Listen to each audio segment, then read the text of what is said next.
Hello students, today we will discuss about class 9 chapter 5 biology lessons, fundamental unit of life. Students, this is introductory lecture. In this lecture we'll be just familiar with some of the basic terms and definitions. We'll discuss about the cell.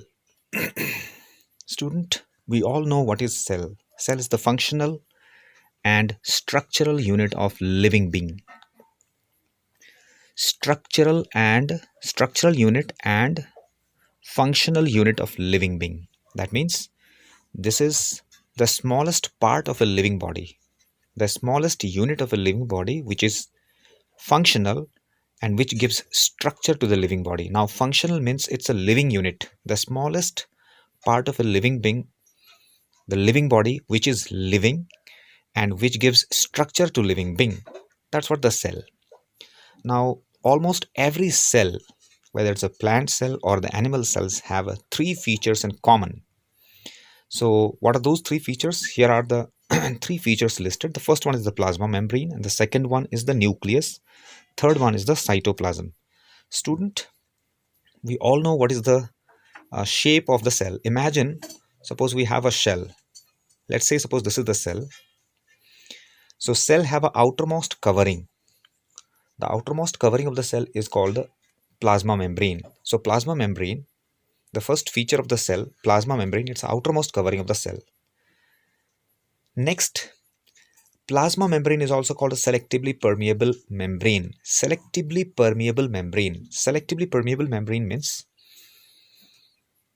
this plasma membrane have a special property of selecting and permitting the materials required to the cell, and also have the ability to prevent the movement of the important materials from the cell to the external environment, or the movement of the unimportant materials from external environment into the cell. That's why the name is given selectively permeable membrane.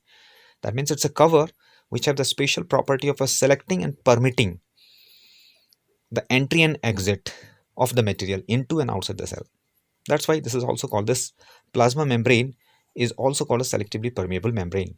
Student, it has a characteristics. It is a flexible. It has a flexible and is made up of lipids and proteins. Lipids and proteins, these are the organic molecules of which our entire body is made of. So this the plasma membrane, the composition of the plasma membrane is made of that small organic molecules called lipids and proteins, or lipids and proteins. Next, student, this plasma membrane separates the cell, the content of the cell, from its external environment.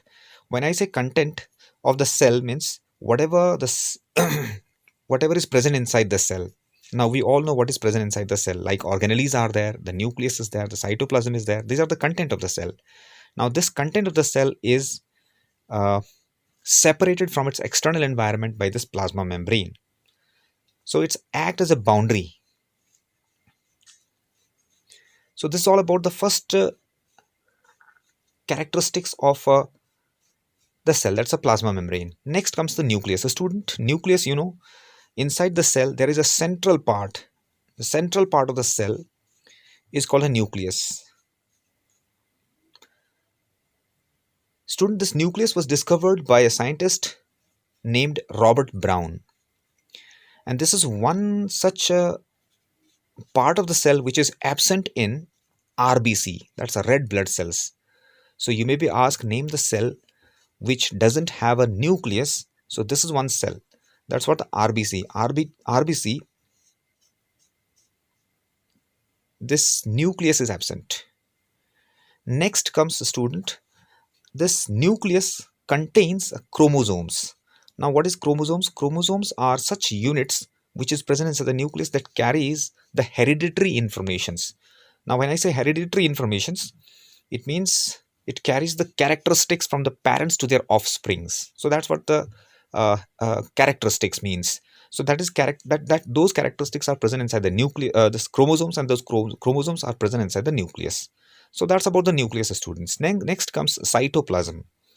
Now student, what is cytoplasm? We have this plasma membrane. This is the cell. The external cover is called a nucleus. External cover is called a plasma membrane, and we have the central part of the cell called a nucleus.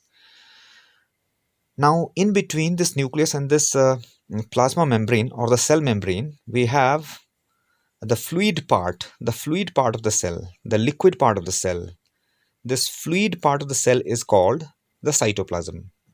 Now, this is one part of the cell which consists of all the organelles. We can say the organelles keeps floating. The different organelles which are present inside the cell that keeps floating in this fluid part of the cell. That's for the cytoplasm, student.